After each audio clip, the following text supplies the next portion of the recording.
It's good to practice. Yeah, dude. No need to justify, bro.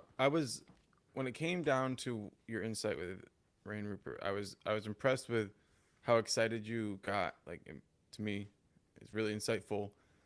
But before we get stuck too much talking or even justifying, the game footage that you did watch, let Let's I talk took about that for 10 seconds because I can't help no. myself. Okay, go ahead. Go ahead. All right. Like, guys, I've watched more than 25 minutes of Ryan's um, film. All right. I was talking about that Pacific block, that small little block of time that I had just taken the 25 minutes. I've watched his game films. Last night, I watched two of his game films, one against this Sydney Swans. Listen, he doesn't always look on point. And I understand when people say he's not ready. But that's why I keep on saying he's 18 years old. And if you're going to get a project player, this is the project player to get in this draft. All right, there you go. So let's talk about another guy. I took some time because obviously you were super prepared for yesterday, and I wasn't. So I've been talking a lot about Nick Smith Jr. Mm. So I wanted to dig into this a little bit. Man, Let's start let, with. let, Go let's just ahead. start. If it wasn't for his injury, he would be a top five player. All right. If he Tell me didn't about his only injury, play because 17 games this season and he didn't have an injury that he's coming back from, he'd be a top five, easy what top did five he player. hurt? Do you know? I thought it was his knee, but I don't, man. I don't. I'm so bad with injuries and trying to keep up with players and trying to make sure that I Okay. know. Well, So obviously, that's something to be taken into consideration. But like with overall with him, like the thing that I kept remembering as I watched his game, and like he can do a lot of things really well. Like he's a good passer and things like that. But like when you look back at the picks that Presley's made in the past, you try to find like a little bit of like similarities between like those guys so that you can help kind of guess who he might pick in the future. And the amount of pressure that Nick Smith Jr. puts on the rim and the constant pressure he has. Now he can definitely shoot from the outside and he's capable of doing that, but it reminds me a lot of like elite guards in today's NBA game. You have to be three-level scorers. And I heard somebody talking about D'Angelo Russell recently, and he just said that he's always been a two-level scorer. He's got a good mid-range game, and he can shoot the three, but he's not really a finisher at the basket. And that's one thing I think a lot what's of up, times Wash? people think you can evolve into finishing at the basket, but it's really the other way around. You have to be one of those players that attack the rim relentlessly, like Shea, and then you can bring the other parts of your game along. So that's one of the things I like about Nick Smith Jr. I think that his level of rim pressure, he's not like the highest flyer, although he's a really athletic finisher, but he can just absolutely constantly put pressure on the rim. And then when teams play off of him, he's going to make them pay by knocking down the shot. So is it going to be him? I hope so. I really do. I would love to see that happen. But um, that, to me, one of the things, the reason I'd like to see that is because when we get a pick from Presti, we usually try to look at it and say, like, what does that mean he thinks about the team in the future? And I feel like if he was picking Nick, it would mean that he felt like he needed another playmaker, another shooter, another there and ball type player, and we could always use another one of those. I love Nick Smith Jr. I've watched a lot of Arkansas's games this year. I've watched a lot of Arkansas's games for the last decade. But I love what they're doing with those players in Arkansas and how they're able to turn these players around. I really struggled when Nick Smith Jr. was in the, I want to say he was in the top seven players before the season started. Um, Right? Yeah, he was. and I was really impressed with the way his style was, especially coming from high school. But the one thing I was concerned about was obviously like his output at a high college level, and then he got injured, and I'm like, well, is he going to be able to come back? And he not only came back, but in the 17 games he played, he was a very high productive player. And if you think about it, Sam Presti loves to pick players that are very good at defense and a very productive stopper on defense. And I think Nick Smith Jr. is one of those guys that you have to take a step back and be like, he can hold his own on defense completely. He can be ready to play right now. He has that mentality of that Isaiah Joe and Jay Will of doing whatever it takes to get that team a win. And if that's a charge, hell yeah, he's going to step up and take that fucking charge. No doubt about it, man. That's what I love about Nick, and why when push came to shove, I really struggled at who I was going to really make a deep dive into first. because Nick was one of those guys that I look at, and because of his Arkansas affiliation, it has a piece of my heart. I've been very brutally honest since I've been 13. I've been an Arkansas fan for basketball, and because of that, like I want to see him play. I want to see as many Arkansas guys play on this team as possible. But I'll be honest with you, if there's one player that I feel like they could jump up this draft board into the top 9 that's sitting in this drift right now, it's Nick Smith Jr. because I think he's going to do some crazy things that everybody's going to have to take a step back and watch and recognize. So again, we're talking about a draft that, really 4 through 20 is the biggest question marks I have ever seen in a draft before. There's 16 picks that it could go. The guy that's ranked 20th right now could go number 4 or 5. And it's insane. I've never seen it like this opened like this. Usually it's like cut down. It's like, no, these are going to be the top 8, 9 players drafted. You can usually pick 8 or 9 guys in the top 10 guys drafted, and you can usually get most of them correct. Not in the exact spot they get drafted in, but the top 9 players in the draft usually can figure out who they're going to be. This year, though, man, I'm sitting here being like, oh, it could be this person. Oh, it could be this person. It could be this person. And I'm sitting there, and the next thing you know is I have, 16 players that could go in the top, these 5 positions out of 6 positions that will be available after 3. Have we ever seen anything like that? I don't think so. Like, and the crazier thing is that we have 2 Arkansas players that, in my opinion, are 2 of the best guards available. You got Black and you've got Smith Jr. Like, these 2 guys are phenomenal. And I'm sitting here just wondering, like, where, like, they could go back to back. They could go, 6-7. They could go, 5-4. I mean, 4-5. Who knows? That's what's so great about this year, and that's why it's so hard to really fall in love with the players, because really this is going to be one of those drafts that Sam Presti is going to take what's available to him that's left, because people are going to be greedy as fuckers this year. They always miss, right? Think about the Timberwolves. They picked Johnny Flynn and Ricky Rubio and left Steph Curry on the board, right? Yeah. Doesn't matter. Like, you can have like the fail-safe plan. Okay, we're gonna make sure that one of these guys is a star, but you missed the superstar. So we'll figure it out. But you're right. So how do we, like, just, I don't know how to do it. Like, how do we break down the draft when there's such a wide range of players that we could be picking from? Like, the last couple of drafts has been kind of obvious to us. Yeah, it was completely obvious that we had, 3 days or 4 days before the draft, you did Ben Methuen as your second favorite guy, and then you did the other guy was J Dub.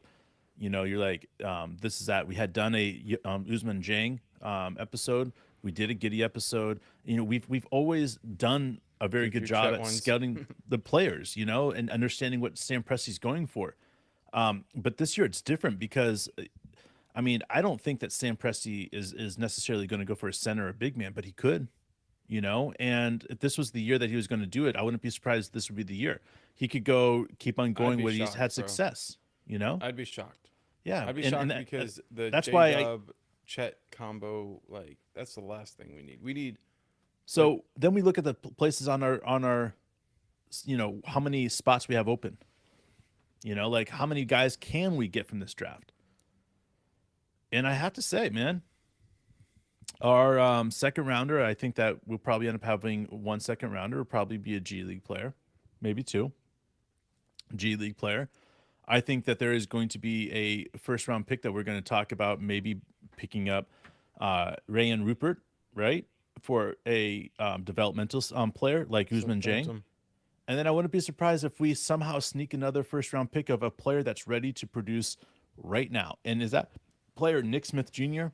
Is that player Leonard Miller? Is that player Bilal? Is that player? There's so many guys on this draft. It's insane, bro. It's insane. It's why it makes me so excited, is because, like, we could go with anybody. And when I say we could go with anybody, I mean, that's truly it. Because if you look at 4 through 20, there's only 3 or 4 guys in there that I would be like, Sam Presti's definitely not going to go with that guy. And then maybe another 2 or 3 that, just because of their attitudes or issues like that mentality, I could see no. But I mean, we're talking 16 positions and 5, 6 guys that I would say no way. That's crazy to me because again, it's just this wide range of what could be. Yeah, it's the type of draft where you find a Paul Leonard if you know what Giannis. you're looking for. Right. So we'll see what happens, man. So one thing I keep getting excited about is the fact that over the last couple of drafts, Presti's been really good with the second round. Mm-hmm. And It's phenomenal. even though it's like, oh, we don't have, shouldn't be like, we shouldn't stop picking in the second round and find ways to work with players and make it work. So um, that makes me really think about J Will. Have we ever seen a player go from like pure G League minutes by the end of the season so quickly? Um, I I don't mean, think so. beginning of the season, man, he was getting all those did not play DMPs or DNFs or whatever the fuck they're called. Yeah, yeah. So I think with J Will, I'm just kind of like, we got to look for another opportunity for a player to come in and be like, yeah, he's a G League player, but you don't know the circumstances of the season. Opportunities will open up. He can step up into the role, outperform expectations, and then become a really valuable contract that if the player comes back and the other guy can't play, you trade the new guy or you trade the old guy. Like that's how this team has to continue to be developed. So don't worry about roster spots. That'll be worked out in the summer. The roster is capable of being expanded, and there are some guys like they're kind of on the outside, looking in. Like I'd hate to see a guy like Poku be on the outside looking in because like he was playing so well when he was healthy, and I think he'll get back to that point. But you never know. Long enough timeline, it could be every guy. Yeah, you're right, man. And I think that's the best way of phrasing it and putting it is that we just got to be patient right now. We got to be patient with recognizing who we have on our bench. We got J Dub still developing. We have J Will still developing. We have Chet still developing. Usman Jang. We have all these guys that are still developing. There's no reason for us to be in a rush to be like, oh, we got to get this player right now. He's got to produce right now. Like, Phantom, you picked up another one of these guys that I've been very keen on and keeping a close eye on, and that's Vujovic. This dude can straight up shoot. He can semi play what I would call decent defense, and I think that's where the key is right here. Is that Sam Presti just doesn't want a player that can score, and as we're looking at these guys developing, he wants a player that can play defense because he's already had the Enos the Penis Cantor, debacle. He's had the Mitch McGarry debacle. Like he's had these guys that are good on offense, but are such liabilities on defense. You can't play him in the playoffs. Like he doesn't want to go down that road again. So making sure that like a guy that is available that's a great defender is the key at this moment. And I'm excited that Sam Presti has all these ideas of who it's going to be and what player, but again, for me, I'm sitting down and I have my draft board and all the different scenarios that players could be picked in front of me. And I have, each scenario, the player I'm going to choose from that. And I think Sam Presti is one of those guys. He's very, level-headed, clear thinker, and he knows that he's going to have a choice of one of three players or four players on his draft board that are going to be available. All the rest of them probably won't be available. But one of those guys that's available at 12 is a guy that he would pick if he had a top 5 pick. Yeah, absolutely, absolutely. And that's who we're going to get. Like J Dub, you're telling me he wouldn't take J Dub at 7? Oh, You he know would what I have. mean? He Right. absolutely would have. Like, I've seen I a lot mean, of times people are like, with Presti, the he should have traded back. He could have traded back and got the same guy, but he doesn't do that. the to me, I go back to Wash. Fucking love you, by the way. I go back to when Sam picked up Jang. Um, Yeah, dude. and it was everybody was like, oh, he picked up this player, paid 3 draft picks, and this is a similarity of this. Is like I feel like the only way to show you a time in the NBA, recent NBA history of something like this happening was when we made the trade to the Clippers, right? We said the only way we would do this if they threw in what? Shea, right? Um, Maybe. I don't remember that conversation, but I I'm not mean, saying it didn't happen. I'm I've I'm smoked just a lot saying of like weed since then, bro. let's just say that the deal was on Shea. Okay, Mm-hmm. so what we learned from that position is that Doc Rivers was going to do whatever it takes to get two superstars there. Right. Period.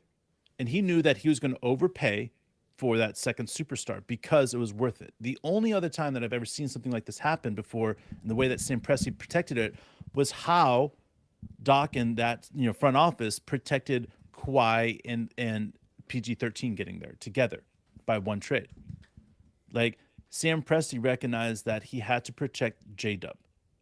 And the only way to do so was make a trade that he's going to lose 3 first-round draft picks. Well, in the long scheme of things, was it worth to have those 3 draft picks, or is it worth to have Jang and J-Dub in your system the rest of the 10, 15, 20 years, whatever they get, playing for the Thunder? Like it was a cause and effect one. It wasn't like, oh, I'm just picking up Jang, I want Jang too. No, he was protecting his pick.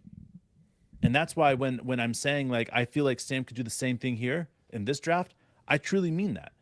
He could go out there and protect his pick, knowing who the other teams are going to pick, and fly in there, get his guy, and sneak out before anybody realizes he was there. Sneak attack. Yo, Special Orlando with that 11th pick, watch out. They got 6 and 11. That's what I keep looking at. Like, there's no way they want to pick that. And then you hear Houston saying that they're upset. They don't want number 4. They don't feel like there's value at 4. So if there is no value at 4 and they don't feel value at 4, they might trade back to 12 and, take an extra first or second round draft pick and include it into that. So who knows? Like, I don't. Goofy. Houston is like, Houston's they're sitting there being like, there's nothing good. It's a big pile of crap at number 4. And it's like, Presti would be like, pure gold. But they're like, it's just crap. Nothing but crap. That's what I'm saying, man. Like, You see Mike Malone put that in the smoke. Yeah. Put that in the pipe and smoke it. Put that in the pipe. Dude, he's just talking the Denver language, bro. He was saying, okay, so after the game, game 1, all the media, the narrative was all around the Lakers and how they had figured something out, and everybody's going to come back and they were going to get them. And then he said, so you take that and you put that in your pipe and you smoke it. Beautiful. Dude, and you could tell that they were pissed, but here's the thing. I didn't get to see the game. It was on too late, but I watched the highlights. Yeah. 10-minute highlight package on YouTube. Thank you. So the Lakers led pretty much the whole game. And then Jamal Murray just goes off in the fourth quarter. I mean, I'm over summarizing it, but like what I felt like was apparent, dude, was the Nuggets were not going to lay down. And now with the Lakers, you think they're going to lay down? You still calling that Lakers winning this series? I only said that because I still believe that AD and LeBron, when they're playing the best basketball they can play, they're the best duo, 1-2 duo left in the playoffs. And I'm not seeing that right now. And I don't know if it's because of Denver's defense. I don't know if it's the way that Denver's playing them, but I just feel like there's something wrong and I can't put a finger on it. And maybe it's just because Lakers have wasted all their other energy, but I'll be honest, the series is not even over because Denver just did what they're supposed to do, win at their home. So now Lakers have an opportunity to win at their home and tie it up. That, right? What's Like that? the Lakers, a lot of people seem to forget that because the Lakers had a chance to steal those games, but in the end, all Denver did was what they were supposed to do. Yeah. No, you're right. No, So- Phantom, we know that Murray is a top 5 player playing right now. There's definitely no denying that. He's just like, in my opinion, at this point, I just didn't know if him and Joker would be enough to beat LeBron and AD. And obviously, they're proving me wrong in a very explicit way. But Well, they won 2 games. It's not over yet. but It's going to be a their series two here on their out. 2 wins were pretty much like, fuck you. They were, but at the same time, they were close games, and they could have gone either way down the stretch. But the Nuggets, they know what they're doing in the crunch time, and they got it done.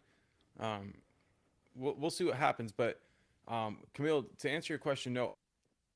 From Josh, Oh, it's great, bro. yeah. Oh yeah, it's great. Why don't you send it to me? How old is it? Like day old. I thought I sent it to you. Oh, right after we got off the podcast, it posted. oh, okay. I missed it. Yeah, I'll read it. it's good, dude. It's Everybody fucking check it really out. good. That's He's exciting, just dude. thanking the fans and explaining like the future and his idea of what it could be like type stuff. It's pretty good. Really. So I'm looking for it, bro. You should do it.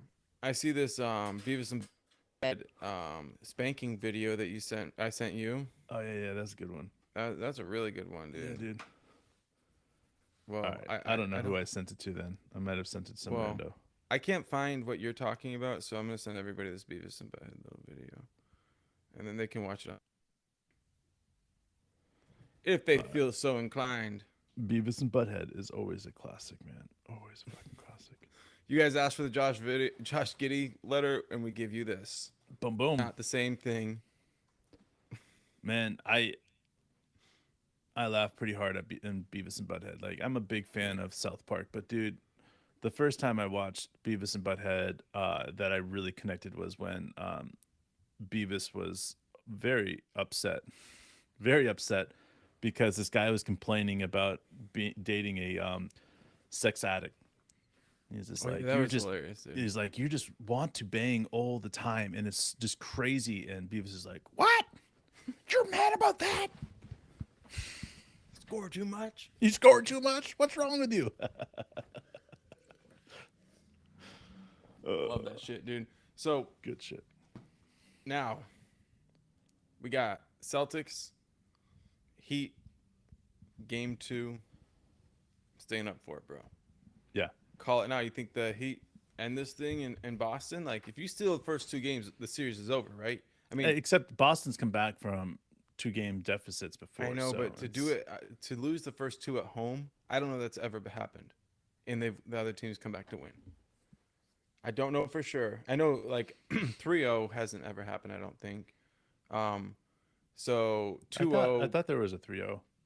Who did the 3-0? I know 3-1 was pretty much like Was it unheard Denver? of. 3-0? I don't Um, think so, dude. I don't know. But so that's what I'm looking at. I'm thinking if Boston loses here, Yeah. their season's over. You could be right, man. I could be wrong on that, but I still think that Boston could go down 2-0 and be okay. But going back and playing They'd at have the to Heat's steal the arena, next 2. You couldn't go down 3-1 and still be no, okay, could you? no. Well, I mean, I say no, but I mean the Thunder got beat 3-1 after holding a. Yeah, but it's a little different because I don't know. It would be crazy, but um, it would be something like that. Yeah. So they don't need to put themselves in that problem. So what are they going to do? They're going to come out and ball, or do you think the Heat will come in and put their mark on the game? I mean, I think Heat's going to put their mark on the game for sure, bro. I really do. I think Heat's going to put their mark on the game, but it's. I mean, when Tatum and Brown are on, there's nobody that can stop them. So that's what it comes down to. Is like in the same scenario that we're talking about with the Lakers is going to happen here with the Celtics. If they can figure out how to use their 1-2 combo the most effectively, then they'll win. But if they can't do that, then Miami's going to tear them apart because they're playing like a fucking full team that's on a mission. And anybody that's playing like a full team right now on a mission is better than a team that's struggling to figure out which way is up. Well, if you were Joe Mazzulla, how much would you tell Jason Tatum you loved him going into this game? I mean, I don't know if love is what he needs. He might need a little school of hard knocks. Get your ass out of your head. I don't think they do that in Boston anymore. Well, where's Brad Stevens when you need him? Brad Stevens. Danny Ainge, come back. You think he'd fix this problem? I don't know, man. I just think that it's hard to say it's gonna get anything tied until 1-1. it's hard to say anything until we're at game 5 or game 6 Yeah, it is. on any series. It's probably gonna be tied 1-1. If the Heat stole game 2, then it would be really one of the biggest like conference. It's already one of the final. biggest upsets in NBA Yeah. history at this point, with I as mean, far as they've gone. it's a hell of a run. It's a hell of a run at this point for sure. getting to the finals would be historic. That's what I'm for, man. I love this underdog idea of these guys that can go out there and just put some crazy numbers up that had no chance of it. And Spoltz just said the other day was the best thing that's happened to the NBA in the last 20 years is the play-in games. Really. Yeah, dude, like everybody's on board now. Like that's exactly what we needed because like that is the type of energy that needs to happen because teams need to be wanting to get to the playoffs. Every single year, the way into the playoffs should be this crazy as it was this year. It shouldn't be a given for anybody. It should be 5 games separating the 4 seed and the 10 seed. Like that's insanity. And that's what I love because now you're sitting at a situation where you have the 7 seed in the Western Conference Finals and the 8 seed in the Eastern Conference Finals. Well, why is that? Well, it's because they all recognize that they could do this a different way.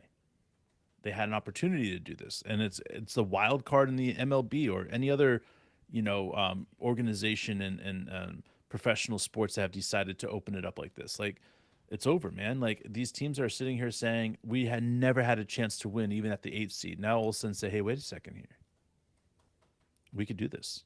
You know?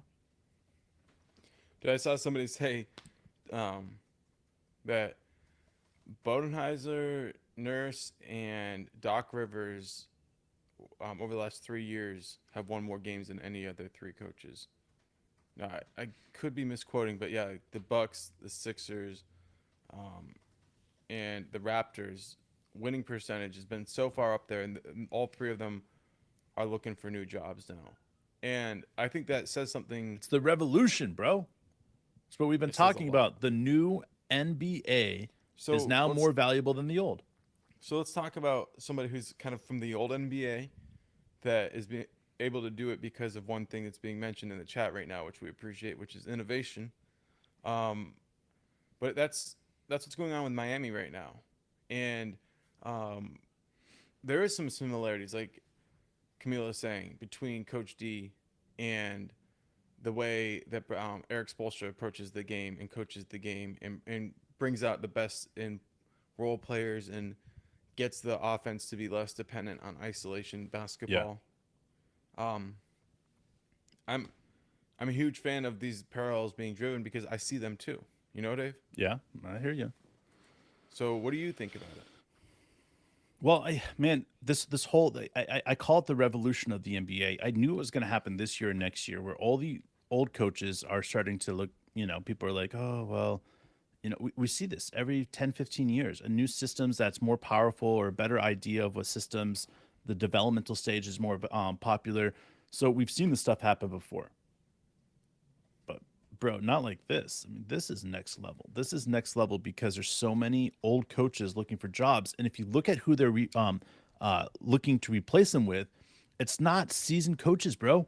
It's assistant coaches to other teams that have never been head coaches before. I've never seen this before. Never.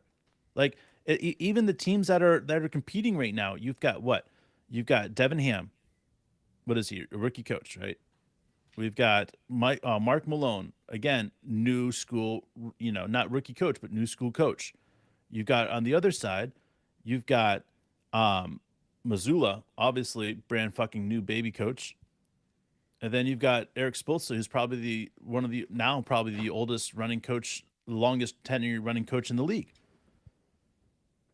Like this is Well, what's happening. Popovich is still there until he's gone. Yeah, until he's gone. Well, I hope Popovich stays one more year, just for fuck's sake. He deserves to have a number one player playing with him again.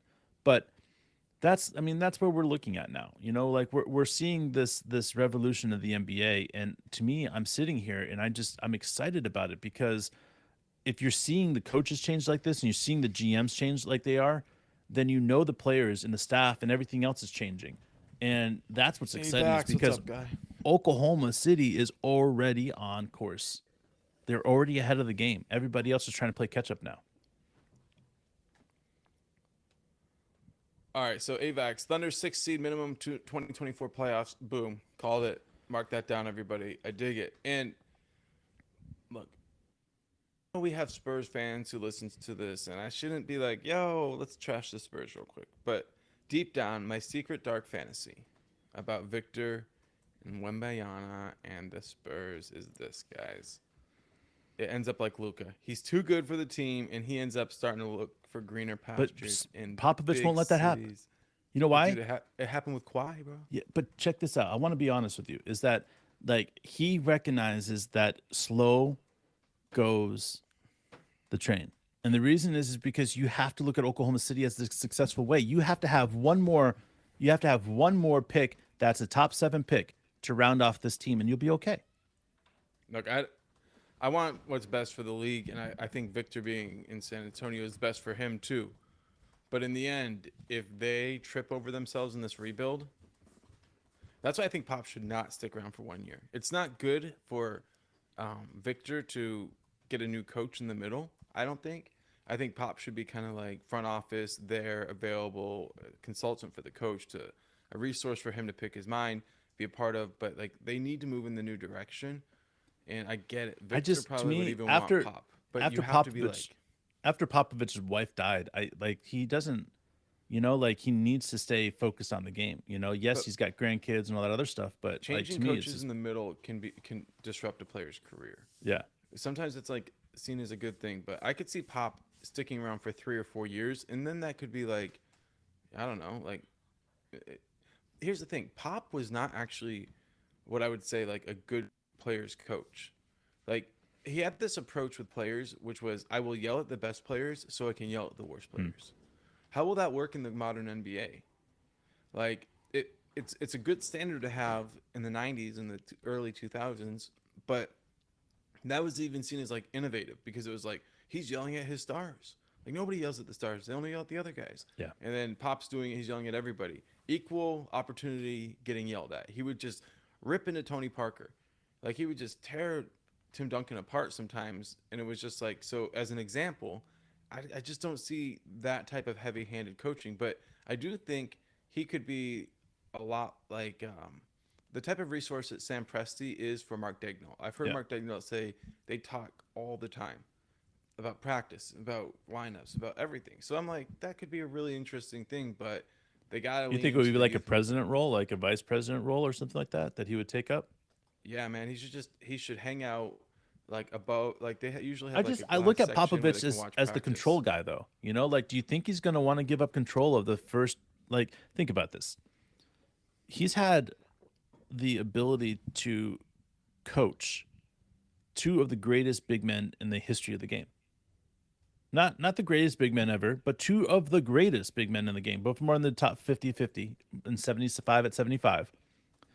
Now, do you think his pride is going to be like, I've got to coach Wemby? Because if he turns into that player, then I have one, two, three of the greatest. Like to me, if I was a coach, that's what I would be looking at right now. That's what I would be saying. I want to coach one more year just so I can say it. I know, but Fucking like legacy, bro. all right, fair enough, right?